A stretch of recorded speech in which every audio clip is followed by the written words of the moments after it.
শুভ সকাল বন্ধুরা, রাধে রাধে। ভগবান শ্রীকৃষ্ণ ভগবদ্গীতার যে জ্ঞান প্রদান করেছে তারই বিস্তীর্ণ আলোচনা। ভগবান শ্রীকৃষ্ণ বলেছেন, মানুষ যেমন জীর্ণ বস্ত্র পরিত্যাগ করে নতুন বস্ত্র পরিধান করে, দেহ তেমনই জীর্ণ দেহীও তেমনই জীর্ণ দেহ ত্যাগ করে নতুন দেহ ধারণ করে। শরীরের মৃত্যু হয় অবসাদ গ্রহণের পর, আর এই শরীরের মৃত্যুই দেহান্তর ঘটে অন্য দেহে। আত্মার কখনো মৃত্যু হয় না, আত্মা মৃত্যুকে ছুঁতে পারে না। এই দেহরূপ রথের আরোহী হচ্ছে জীবাত্মা, বুদ্ধি সেই রথের সারথি, মন হচ্ছে তার বলগা, আর ইন্দ্রিয়গুলি হলো ঘোড়া। এইভাবে মন ও ইন্দ্রিয় দ্বারা আত্মসুখ ভোগ করে। এই জড় জগতে সব কিছুই প্রকৃতির 3 গুণের দ্বারা প্রভাবিত হয়।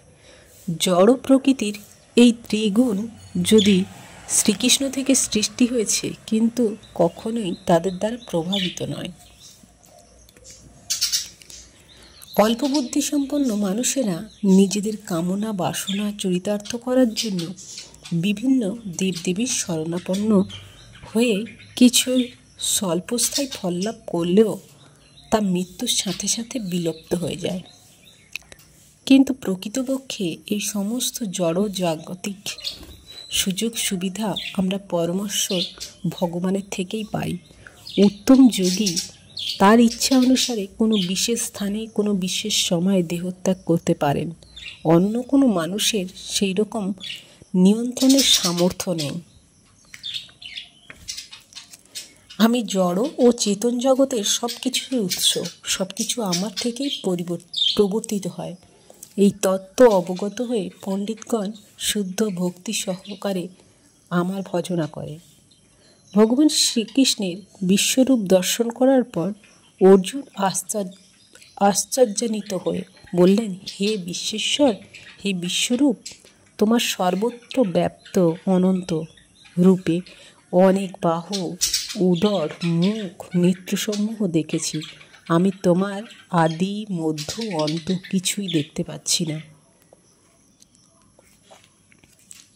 জড় প্রকৃতির বন্ধনরূপী এই বৃক্ষ হল আধ্যাত্মিক জগতের একটি বিকৃত প্রতিবিম্ব।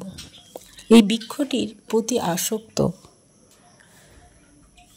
তার পক্ষে মুক্তি লাভের সম্ভাবনাই নেই। কেউ যখন মায়ারূপ এই অব্যয় বৃক্ষটিকে সমন্বয়ে অবগত হতে পারেন, তখন তিনি বন্ধন থেকে মুক্ত হতে পারেন। আর আমরা এই মায়ারূপী বৃক্ষে আবদ্ধ হয়ে গেছি, তাই সবসময় খুঁজে চলার চেষ্টা করেছি সুখের সন্ধান। আধ্যাত্মিক সুখ তখনই মিলবে যখন এই মায়া ত্যাগ করতে পারবো। মায়ের মধ্যেই দুঃখ আছে, মায়া কাটিয়ে উঠলেই জীবনে পরম শান্তি লাভ করা যায়।